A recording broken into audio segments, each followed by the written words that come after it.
So we are live, Tanveer.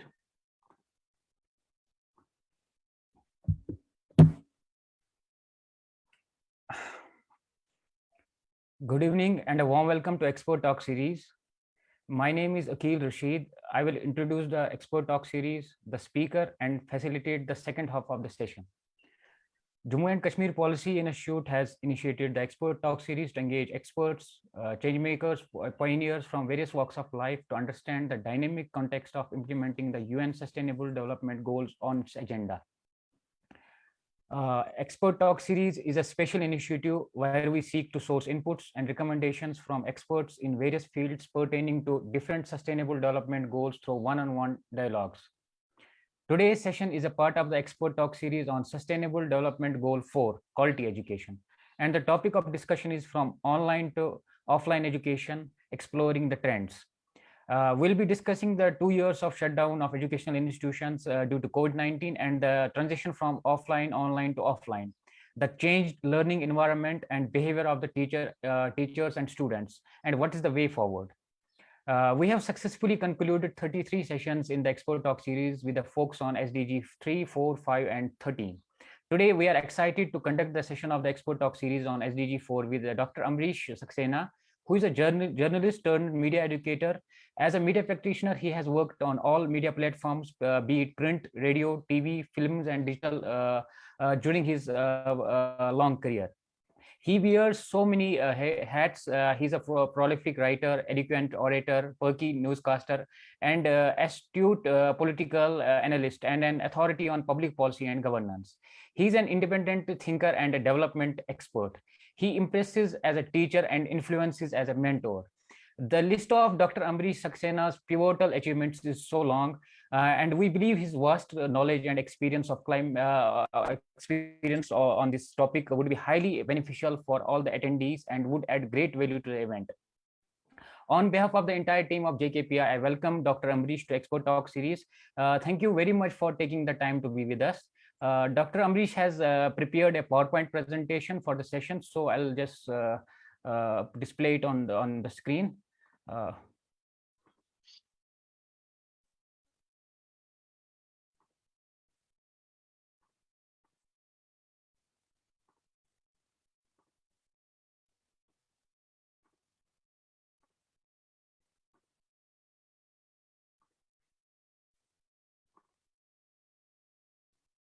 Wait.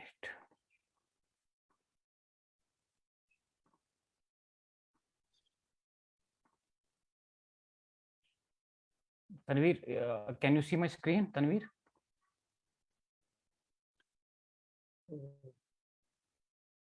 Tanveer? Screen is there, but nothing is seen. I mean, no text. It's blank. It's just blank screen, blank white screen. Yeah. Okay. Sorry. I'll have to do it again. So it's here.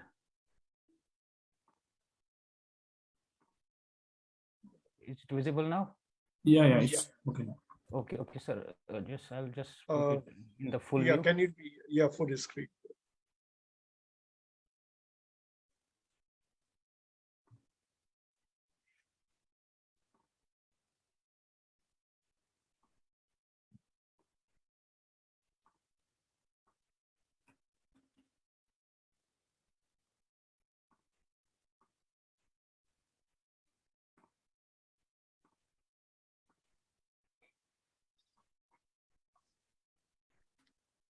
Yeah, it's fine now.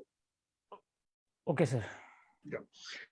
Okay, so I will be speaking on the topic that's given as part of today's session. I'm grateful to JK Institute for giving this opportunity. And this is a topic which is very relevant and everybody who is in media education is dealing with these kind of issues, particularly since the time this COVID-19 has struck in 2020. Till 2020, we used to have some sessions, not exactly online, but obviously many of us were using Skype for audio-visual sessions, wherein the resource person or the speakers were at different locations, but that was not so much in use for academic purposes, at least.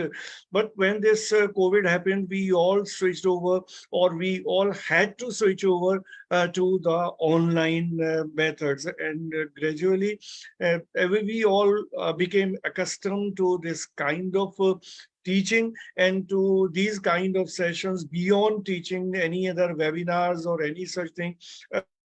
Then we were completely online. After 2 years, when we say that COVID-19, we have overcome this COVID-19, though it's officially not the case as far as the factual status is concerned. The government of India has not officially put off this COVID-19 situation, but it's still, for more or less, for all practical purposes, we are back to normal. But when we say back to normal, what does it mean actually? Back to normal means when we were having the classes in the face-to-face mode or in the physical manner. So we are again doing that all. But so many institutions have done it, no doubt, but that some have done it fully, wherein everything is happening in the physical space. Some institutions have decided to have a mix of the two, the online and the physical space, because I'm not very comfortable with the term online, though it's too much acceptable, for the reason that we were earlier in the physical space or face-to-face space, then online came. And when we say that it's back to normal, then obviously it is in the physical space. But then, as I said, there is a mix. Still, there is a mix. But for what purposes this mix is there, whether it's completely for education or for education plus purposes, that is something which is to be discussed and debated upon. And there are so many aspects related to this topic, online to offline. So here, online to offline means again that this online phase is over and we are back to normal, to the physical space. But the question is it actually the case? And what are the factors which we need to look into? One, the experience of the last 2 years, and also the results of the last 2 years of the online education. So many surveys have been conducted in this regard. Some official surveys have been conducted. Some NGOs and other organizations have conducted the survey.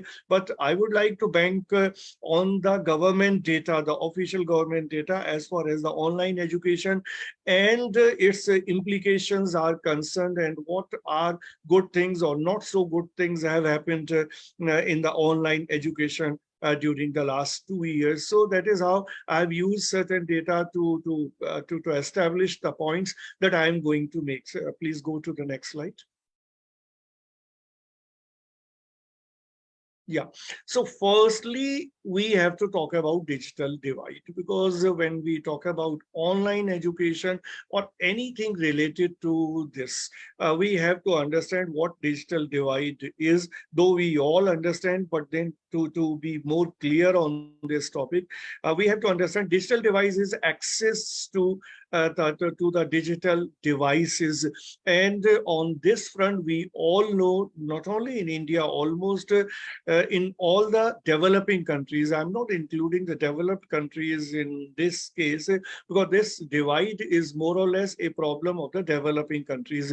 So the whole society is divided into two halves. One is the digital half, and another is have-nots in terms of access to digital and access to internet and other ICT tools.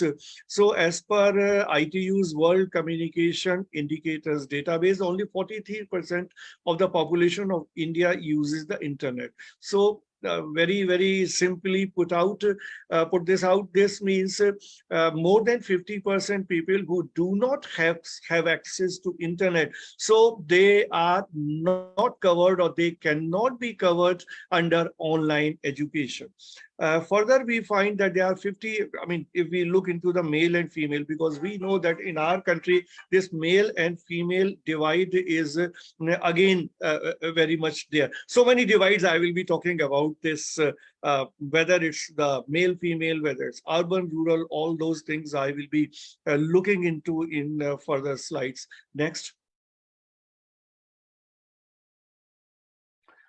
Okay, so referring to this NSO survey, the NSO is the Government of India conducted data collection and the analysis of that data takes us to some logical conclusions. This says that in the age bracket of 5 to 14 years, only 9% of people are covered with the computers, and then in the age bracket of 15 to 29 years, only 33%, and in the age bracket of 15 to 59 years, only 20% people are able to operate a computer. Now, here one thing must be understood. There are two aspects to this. One, whether the computer or the internet is available, the access is there.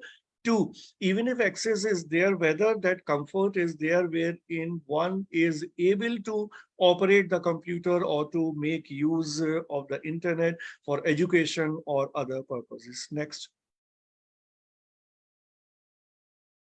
Now, continuing with the data, same data, 8.8% of the population in the age bracket of 5 to 14 years use internet. This is between, as I was referring earlier, also between the urban and the rural divide.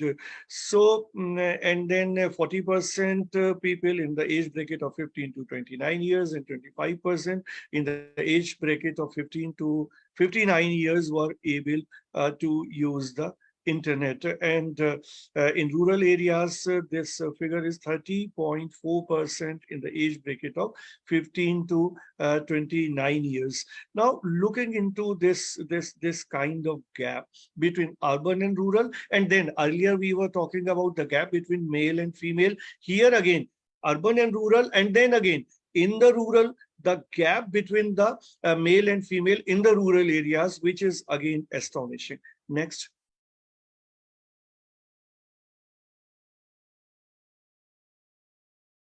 Yeah, these are the slides which I don't feel there's a need to explain. You can simply glance through it. And this is to tell the number of internet users, or the percentage of the internet users as in a comparative graph in different states of India. And this male-female gap also is seen in this graph. Next. This is again the urban-rural divide in different states, and here the urban male, the urban female, the rural male, the rural female, that is also visible in this graph. Next. Now, as per the GSMA report, which is titled Connecting Women, the Mobile Gender Gap, report 2021, 79% of the adult male population in India and 67% of the adult female population in India are mobile phone users. Now, when we talk about access to computer and internet, then also we have to look into the access to mobile. And no doubt, as far as mobile or the smart phones are concerned, India is comparatively on a higher scale. Why?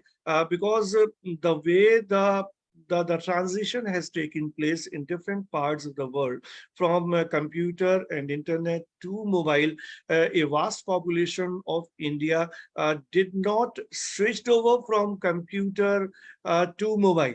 There is a direct access to mobile. There are people who have mobile phones, but who had never used the computer or desktop or the laptop. So that is how on the mobile front, the figures are comparatively rosy as far as the access and the use of the mobile phones are concerned. So as per the National Digital Literacy Mission and Pradhan Mantri Grameen Digital Saksharta Abhiyan, after introducing these kind of schemes, some kind of change we can find in the numbers, though it's not very much noticeable. Next.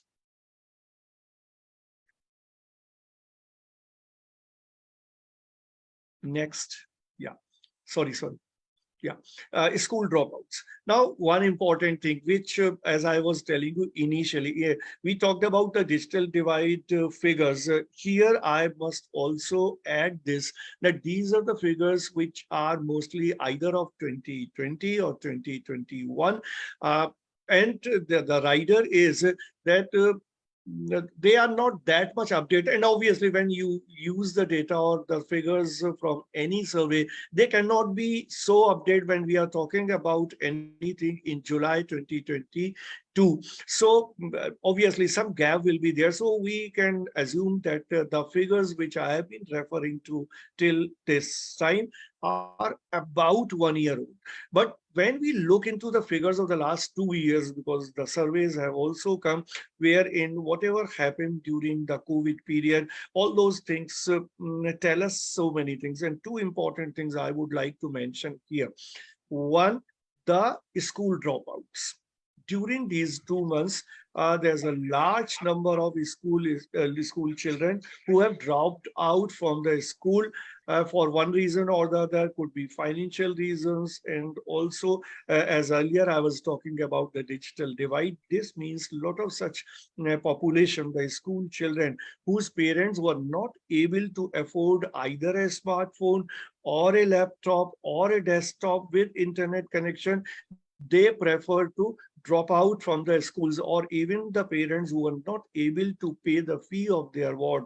Those children also dropped out. This is a big number, and subsequently I will also be talking about where, I mean, in one case we find this dropout. In the other case, we also find that there is a large number of students who have failed. Only last month, if I can refer here only last month, there was a data which told us that the pass percentage in the 10th standards and the 12th standard, there is a drop there as well. And that tells us that the quality of online education has not been so good as it has been talked about. Now, coming back to the data which is on the screen, it is reported that at the peak of the pandemic, around 24.7 crore school children were affected due to the closure. Either the schools were not working, so they were thrown out of the whole education system, or there were dropouts, as I said, and as this data says, the annual dropout rate of secondary school students was in 2021 14.6%. Once this 21-22 data will be there, then I believe there will be a further dropout in this number, because the worst period that we faced in the corona period was a second wave. And that impact, we all know who are associated with the education sector. They know how much adverse effect this second wave has made on us all. Next. Yeah, so enrollment of students at the pre-primary level. Now, mind it, earlier I was talking about the dropouts, the students who were already there, they dropped. And then here I am talking about the enrollment numbers. So enrollment numbers have also dropped during the past 2 years. Again, for the same reasons, either the parents were in financial troubles, or they were not able to manage the smartphone or the computer with internet for their children so that they can get education. In Jharkhand, as per Times of India report, 40% of the students did not have access to technological devices. So obviously they were thrown out of the whole education system, what to say of online or offline, but they were not there getting education. Next. Yeah, this is again the data if you can simply look at, this is an alarming data which was published in Times of India recently. This tells us the figures which are from first standard to the 12th standard, the usage or the access of the smartphones in homes, or all of this accessibility all time, the challenges faced by the teachers in all classes, then the percentage of the children who received help from the family members, and the percentage of the children who have never been never been able to attend the classes. All these figures are there, which you can see. Moving on, next.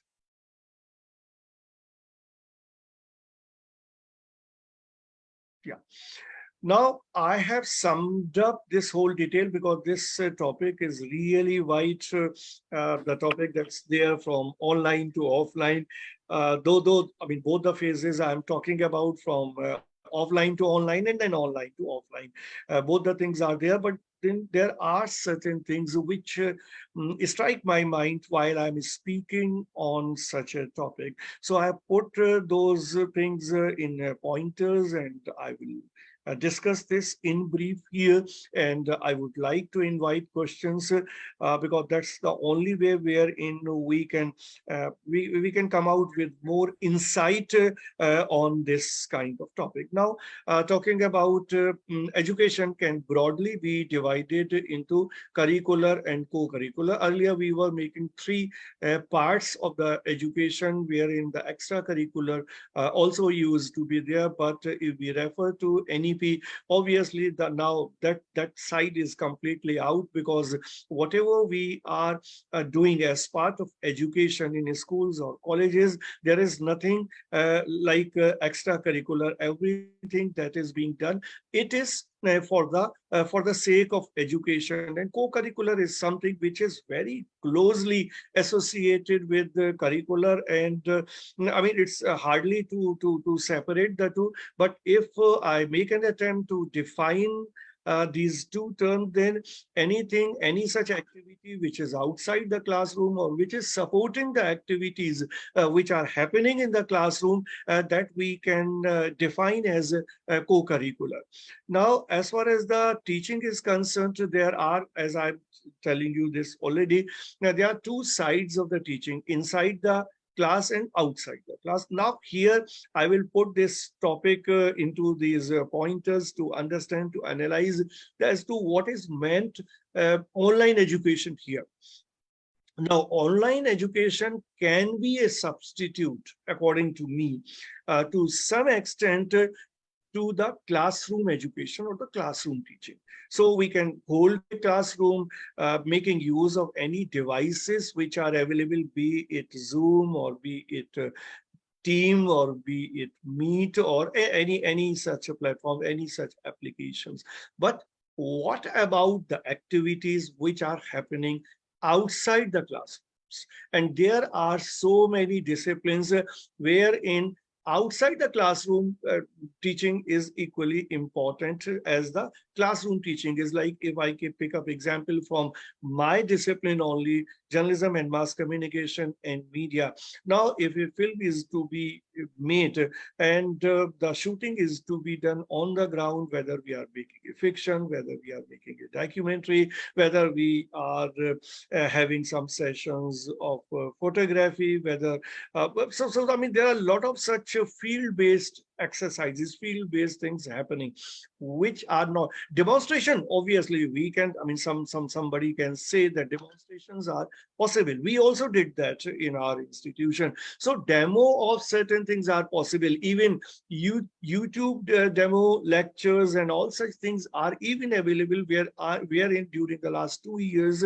I know a lot of people have learned so many things by making use of the YouTube videos and all. But what about the hands-on thing which are to be done? So that is in any case not at all possible in the online mode.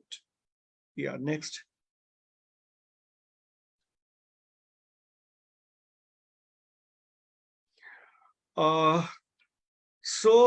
Talking about the I think one slide missed out in between. If you can simply look at. Yeah, okay. Level of education. Just go back. Level of education.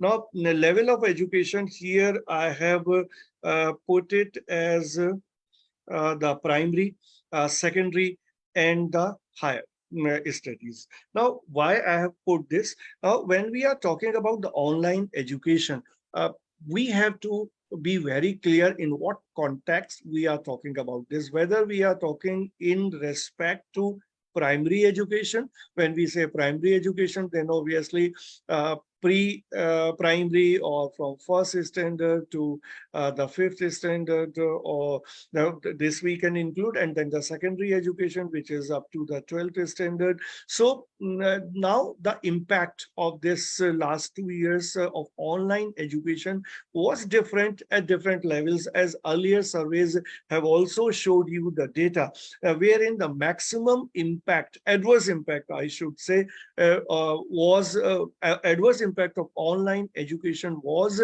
in the primary level, and particularly on the children who were studying in the first standard and the second standard. So there can be no comparison as far as impact of online education is concerned in the primary or pre-primary to the higher education. So whenever we are trying to analyze this situation and we try to draw the conclusion, we have to keep an eye on this fact as well.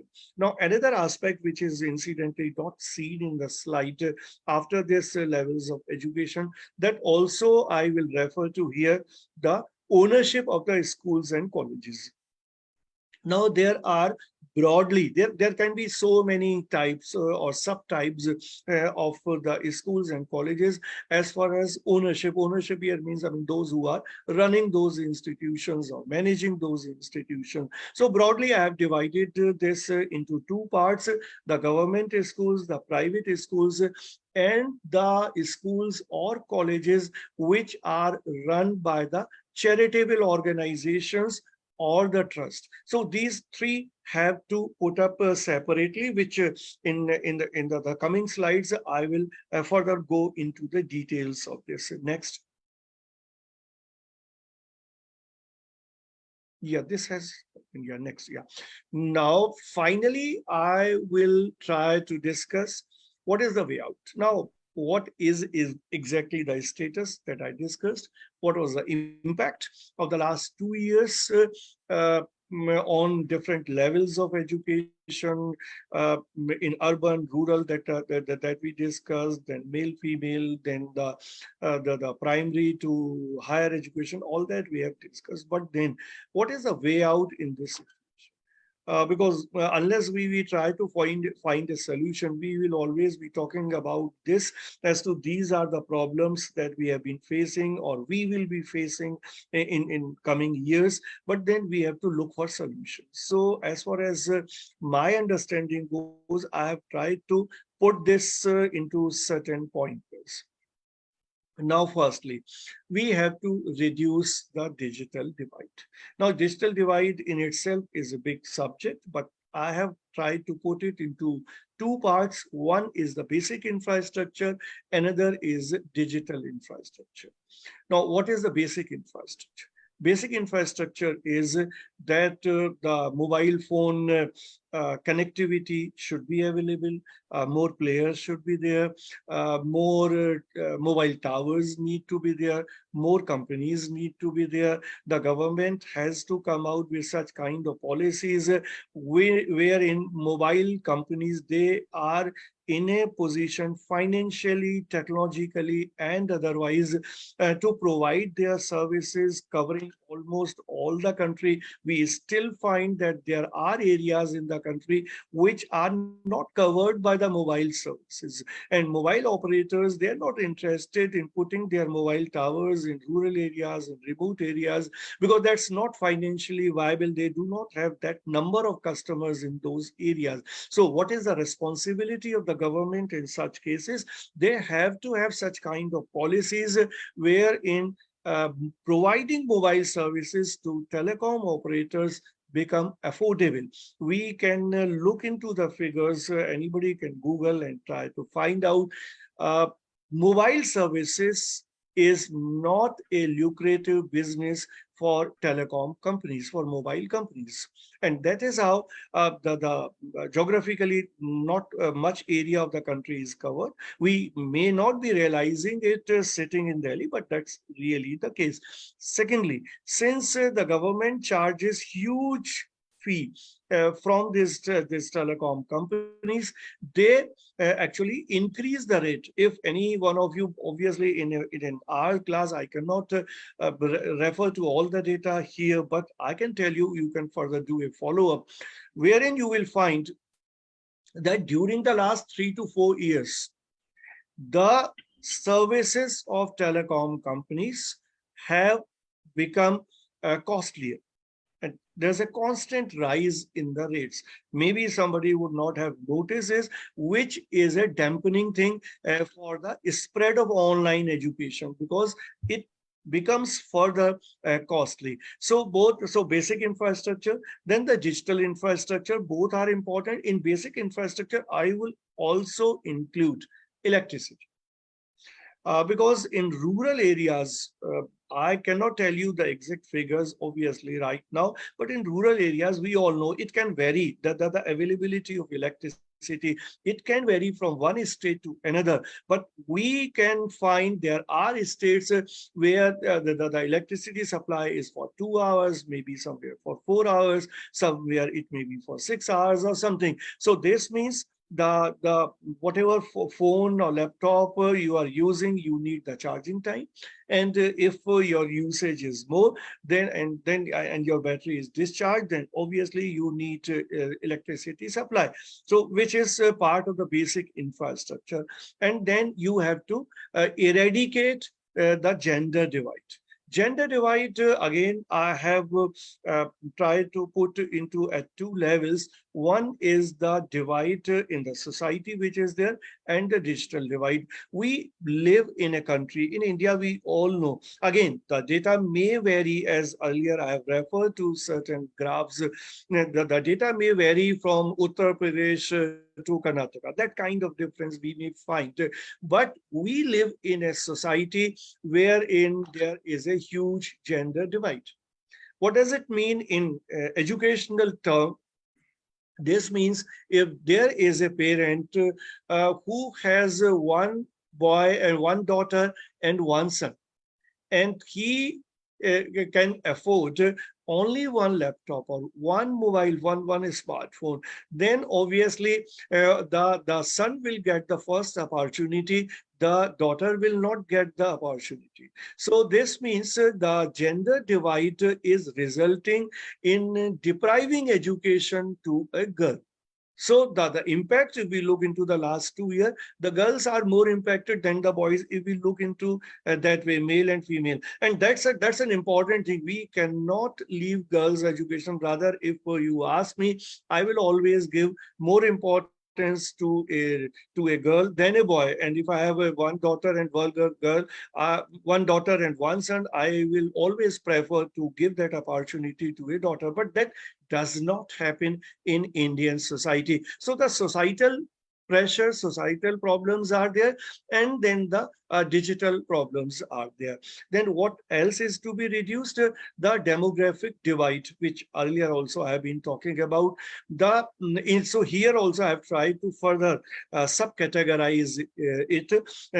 We have been talking about this urban and rural, but in urban also I further divide it into two. This means the availability, the access of internet will be more in metro areas than other big cities. So the situation in Delhi and Mumbai will be different as compared to Bulandshahr or to even Agra or to Kanpur or to any such city. Similarly, in urban areas, there are certain areas which are close to urban areas. There the situation will be different as compared to remote areas, and there is a large geographical area in this country which is remote, which is still not covered from development, whether we talk about electricity, whether we talk about the road connectivity, or whether we talk about the existence of the educational institutions. So even the schools are not there. There are a lot of areas in our country where the schools are not there. So when the schools are not there, then obviously the whole debate of online education and offline education, it becomes meaningless. Next. Okay, now moving on. Moving on to this digital training. Now here, the training is very important because only last week I was talking to a professor in DU.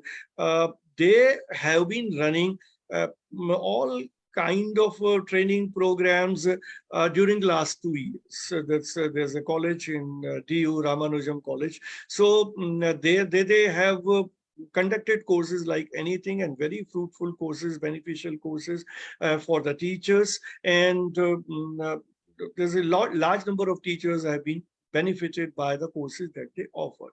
Now, that teacher, that trainer told me his experience, wherein he said that we conducted some courses for teachers from rural areas. And those were the teachers who were not exposed to computers, who were not knowing the ABCD of computers. Now, mind it, even if we talk about those areas, particularly in urban areas, particularly in rural areas and semi-urban areas, there are teachers who are not at all exposed to computers. Now, even if they are made available, computers are made available to them, or they somehow try to arrange a computer, because they know that in online education they have to have a computer or they have to have a smartphone, but they know nothing about computers. They do not know how to use the internet, for what purposes it is to be used. So I mean, if they are completely unskilled in the digital technology, how will they impart online education? Same is with the students. Even if we take a situation wherein the parents are able to arrange a computer for their work. Now, that student does not know anything about computers. Suddenly he is handed over a computer and is asked to go for online classes. How will that be possible? We can understand that during the last 2 years, since this pandemic came so sudden, that the country was not prepared for that. The government was not prepared for that. But whether the government has made any policy, any planning now for the training of teachers, and when I say training of teachers, I am referring to all teachers, the teachers who are teaching in the primary school or the secondary school or the higher education institution. And the experience that I revealed to you from this DU professor, that was of the teachers of the who are there in the higher education. You can imagine the plight of the teachers who are there in primary education. And same is with the students in higher education. Whichever divide we talk about, but certainly as compared to primary and secondary education, the condition of the students in the higher education is a little bit better, is the best if we compare the rest of the two. Now, next thing which I would like to discuss here is the education, I believe, has to be universal. Means that we have a right to education law in our country. That act is there in our country, and the government, I will not say the government does not do anything. The government does a lot of things to make sure that each one of the child in the country is educated. But if we look at the data, that actually is not happening. So my thinking is that school education should be in the hands of the government only. in metro cities, in urban cities, we can find that during the last 20-25 years, there is a spurt in the private schools, right? So private schools, their number has increased so much, and the education is mostly there that is not affordable to the middle class people, and they are not able to send their children to the private schools. And I must also add here, and we must, I think many of you must be knowing this, that in middle class, everybody feels that the quality of education in government schools is not good, so they should send their sons and daughters to private schools.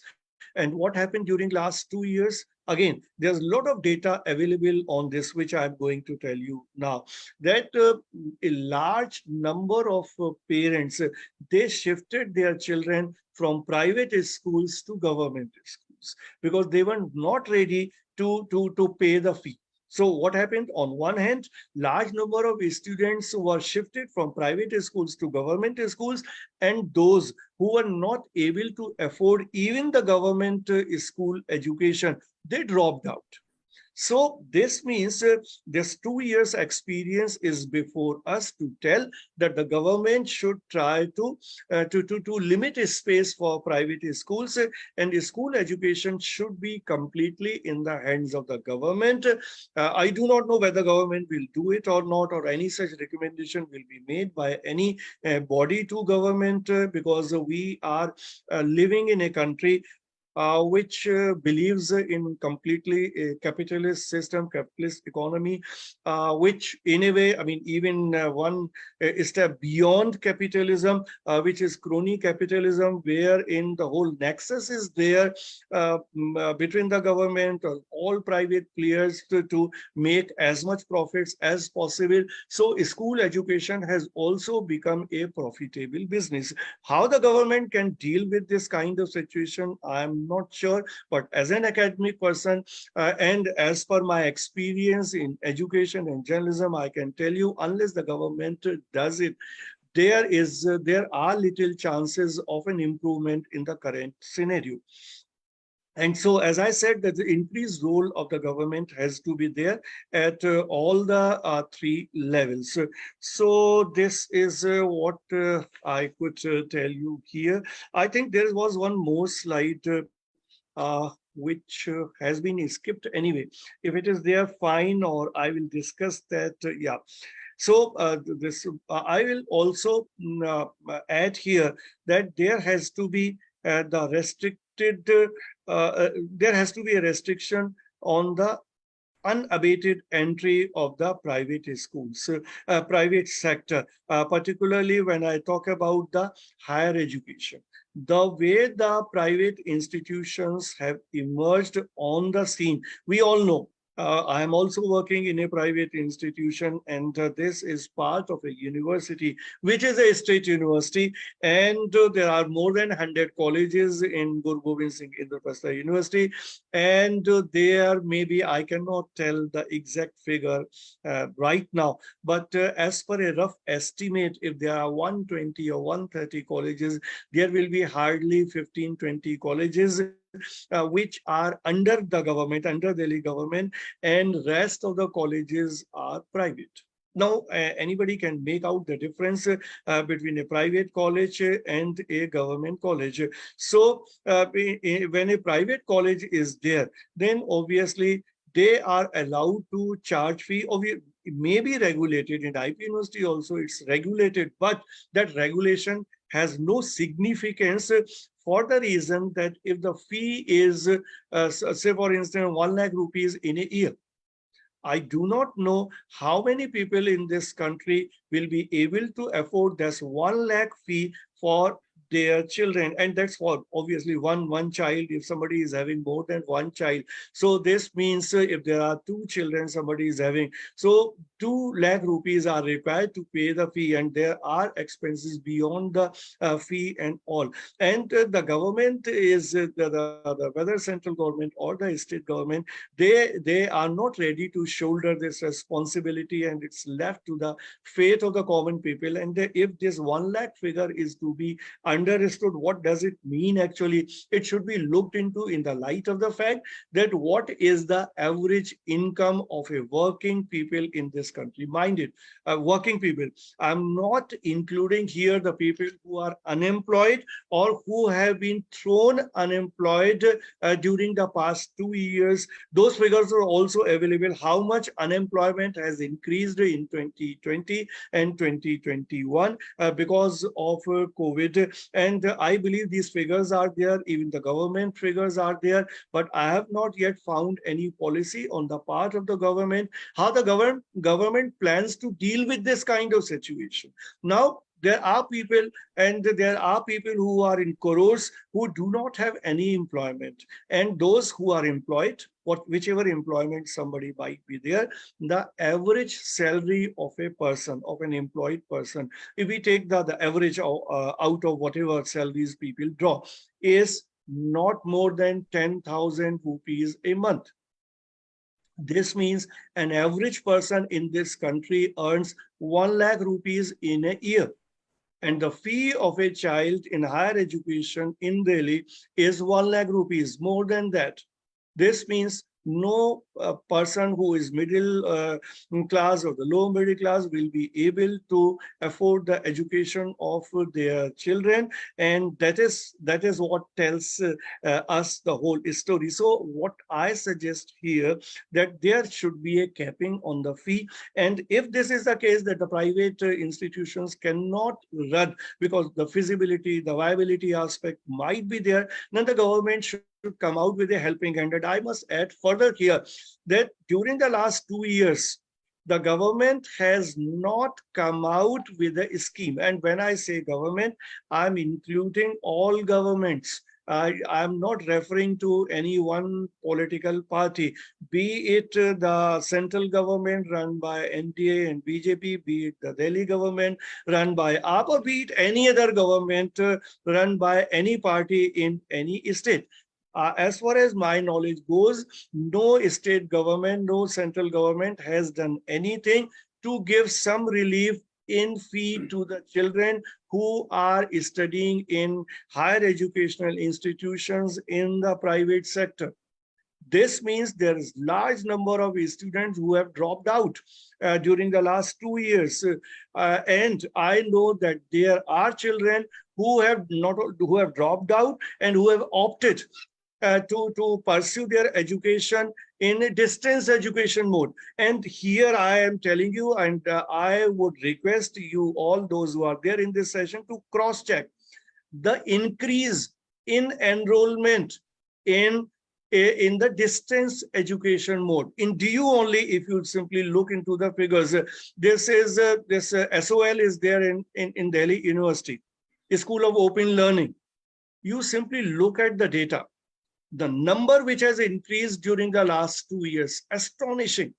What does it do? It tells us, this tells us that those who are not able to have this regular education, they are going for this distance education mode. So both the figures, I mean, on one end, the dropouts, the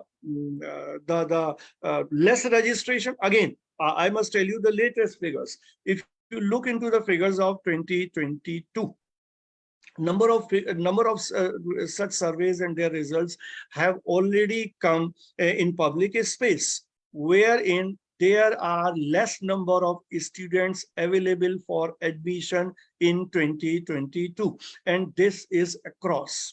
This situation is there in all the states. This is there across courses. Maybe, I mean, which course less, which course more, I do not know. But then This may be in BBA, this may be in BJMC, this may be in BTech. Everywhere there are less number of students available for admission because they are not able to afford. And the government has not provided any helping hand either to universities or colleges or to the students to subsidize their fee. No government has, no university has subsidized the fee. There are universities, astonishing, there are universities which have increased the fees.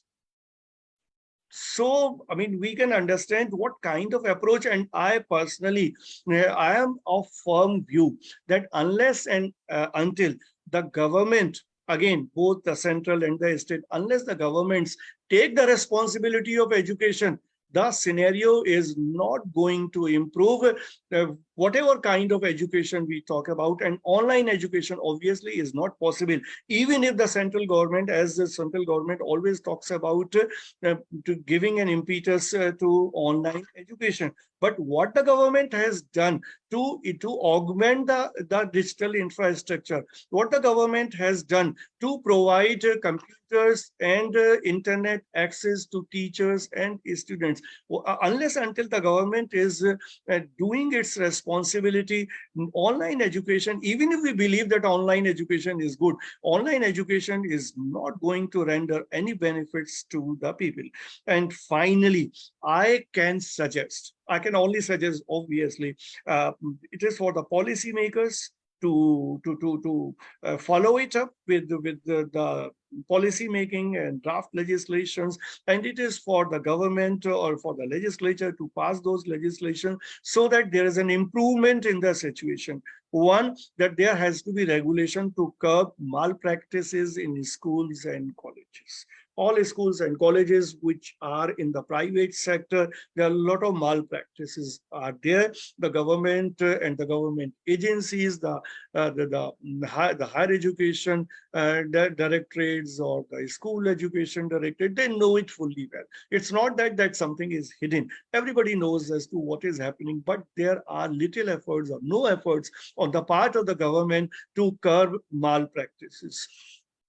So, as I already suggested, the government has to take more responsibility, and the role of the private sector has to be reduced.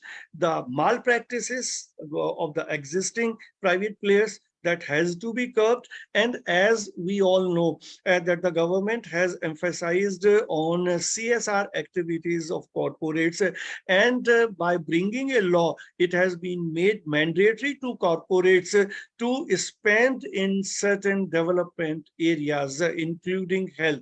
But I believe that education has not been covered. So education should be put under CSR activities, wherein it can be made mandatory to corporates to set up schools in the areas where they are located, where their factories are there, where their main operations are there. So there will be access to education, access to, I mean, not only online, but all kinds of education.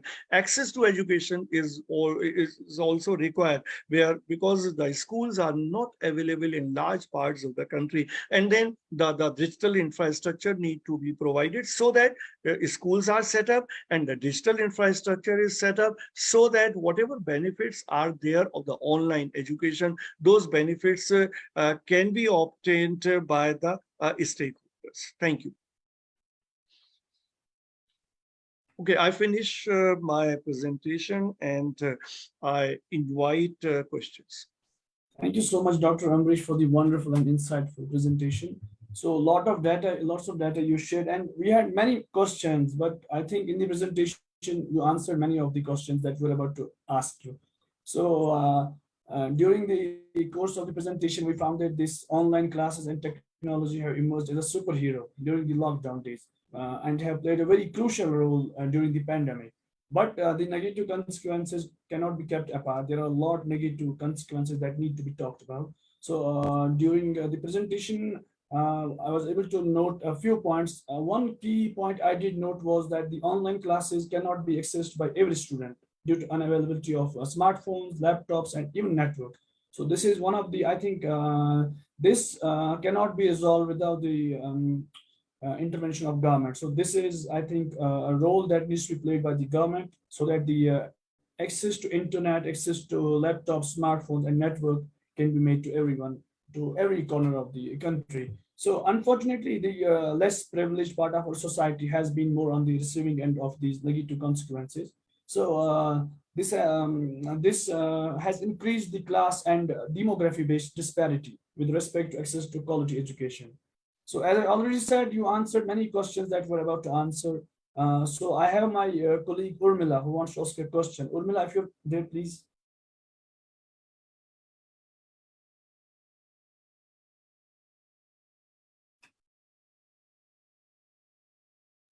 So till Urmila is ready. So I want to ask a question. Urmila has, sorry Tanveer, sorry to interrupt you. Urmila has unmuted herself, so she's ready to ask the question. Okay.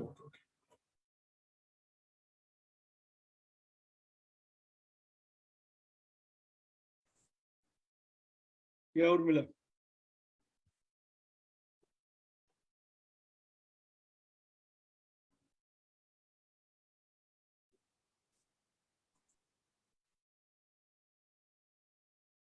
Akil, please text her. She's not audible.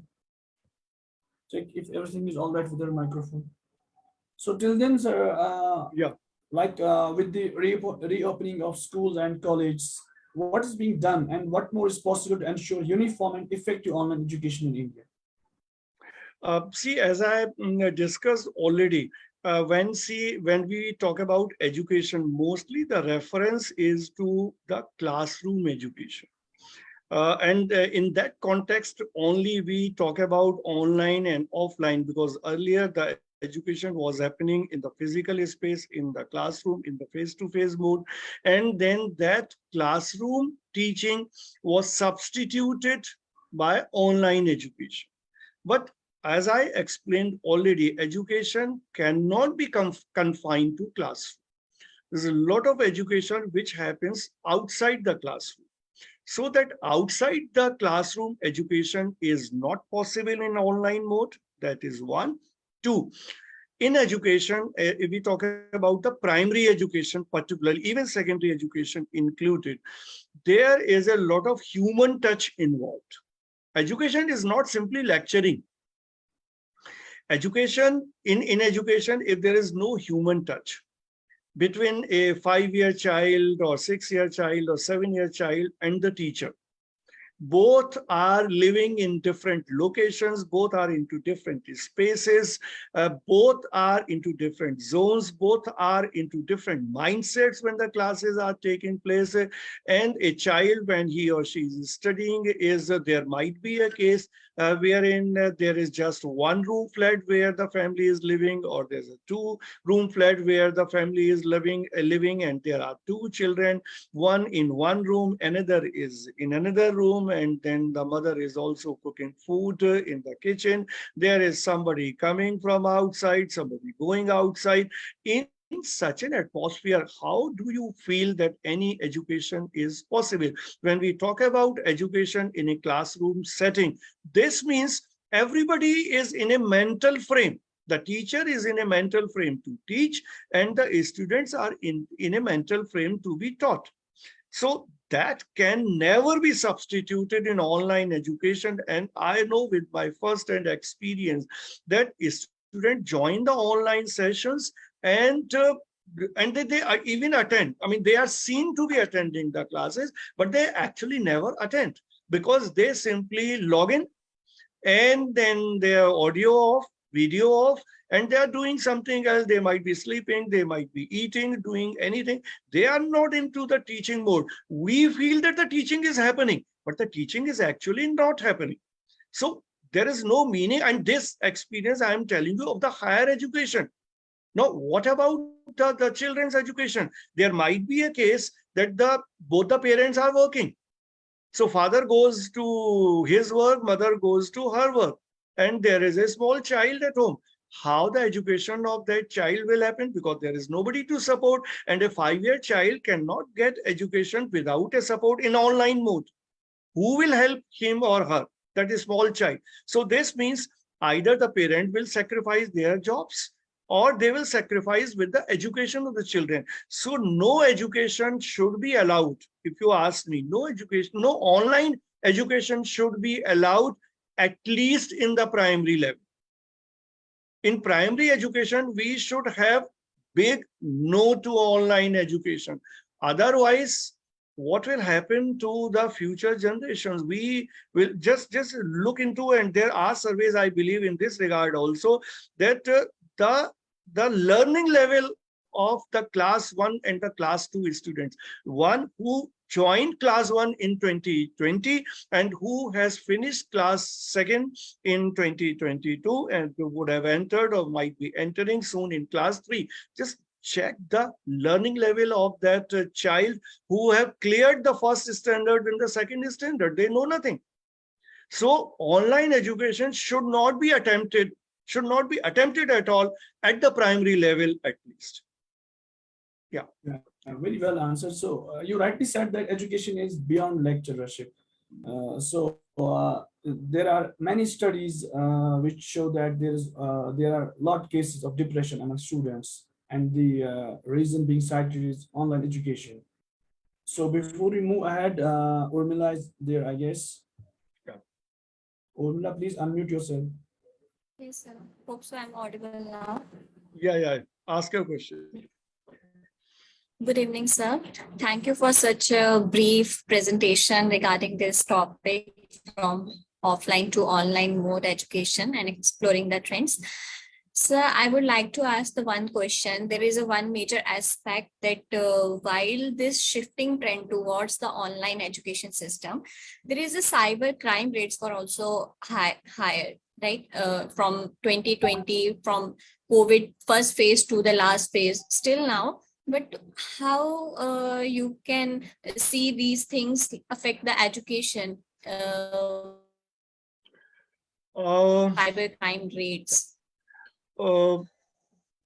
It's I will expand your question. It's not only the question of cyber crime, it's the question, since we have exposed children to internet, right? And obviously, it's difficult to say in today's time as to how much this accessibility should be there and not. But then we know that in television sets and all, there is always a cap as to which content is available to whom. There are age-specific restrictions and all. And obviously, till this time, this online education is started, till this COVID happened, I don't believe that anybody was exposed to internet so early. Now, children at the age of 4 years, 5 years, 6 years, they are exposed to internet.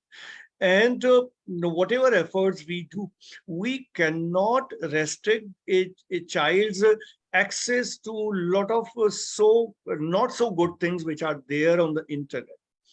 Now, this would have definitely, I do not know whether any study has been made on this or not, but then this is bound to make an adverse impact on the mental growth of a child.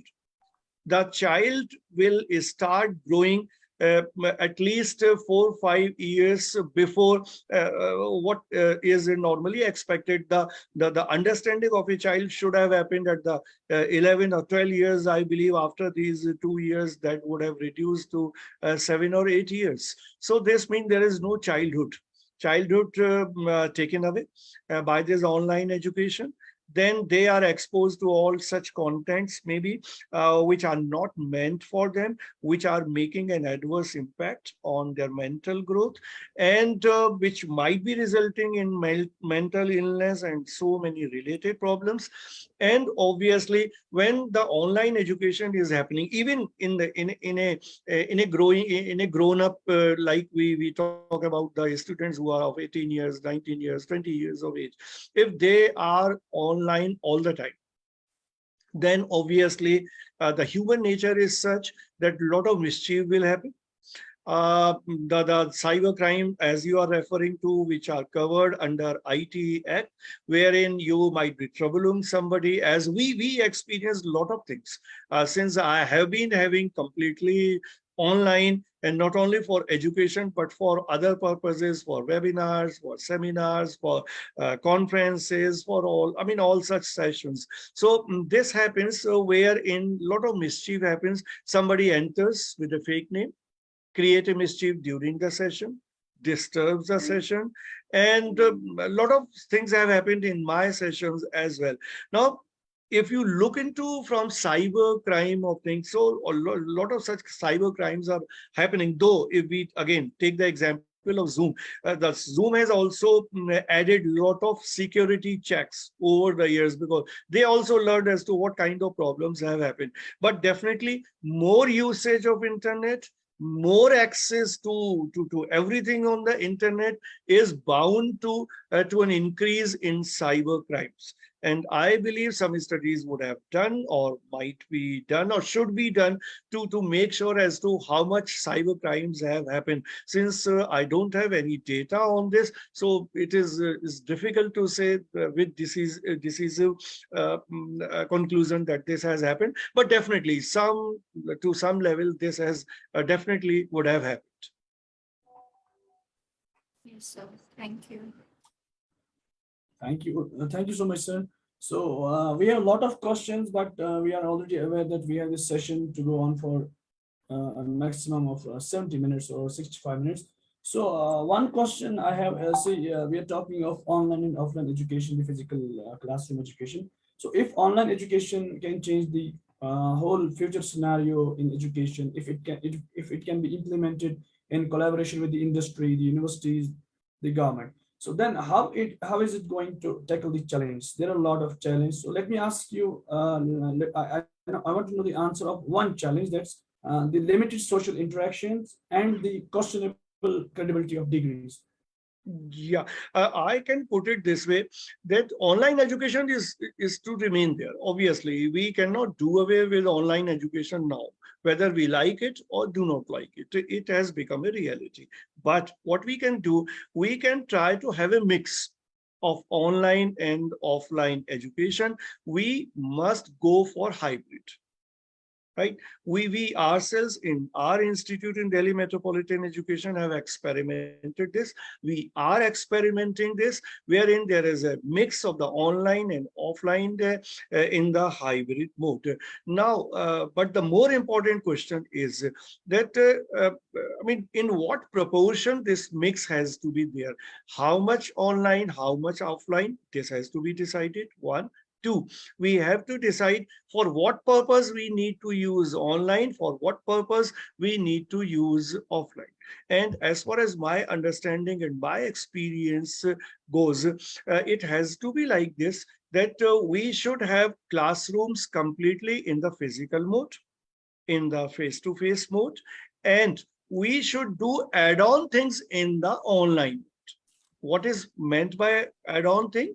Add-on thing here means if we are teaching the students a particular subject and a teacher is teaching in the classroom settings, and there are 5 classes in a week, what we can do with the teacher is taking 4 classes in the physical space, and 1 class can be assigned to a resource person who is not in that school or college, who is not in that particular city, but who is considered an expert in that area, and whichever location that person is there, maybe even outside the country. I have been doing a lot of such things in my institution. So we can invite that person to take a special lecture once in a week. So that will be the value addition. That will be an add-on thing. So the main education will be in the classroom setting. And if we go by this example, this means that in any subject, the 80% education can be in the offline mode and 20% can be in the online mode. And when we say online mode, not only the expert and the resource persons within the country and outside can be invited, we can also invite the industry people. Like if we are teaching news to a student, the teacher is teaching that for 4 days. On the 5th day, any journalist working in print media or electronic media can be invited to deliver a lecture on an assigned topic. So that will be the value addition. So online education can add value to offline education. So this kind of hybrid mode, I think, is going to happen. And I mean, this is an opportunity which should be capitalized on. And all policymakers, and not only the policymakers, those who are at the delivery level, like I am a person who may not be making the policies, but we are ensuring the delivery part. And I have started making this kind of experiment in the hybrid mode. So I think that should be the future. That would be the future. Yeah, very wonderfully answered. So you just gave a very good suggestion, and I hope it knocks at the door of the policymakers that we have a mix-up of the online and the offline education. So thank you so much, sir. Before we wrap up this session, I will hand over to Akil for the vote of thanks. And I don't know if Akil has a question to ask.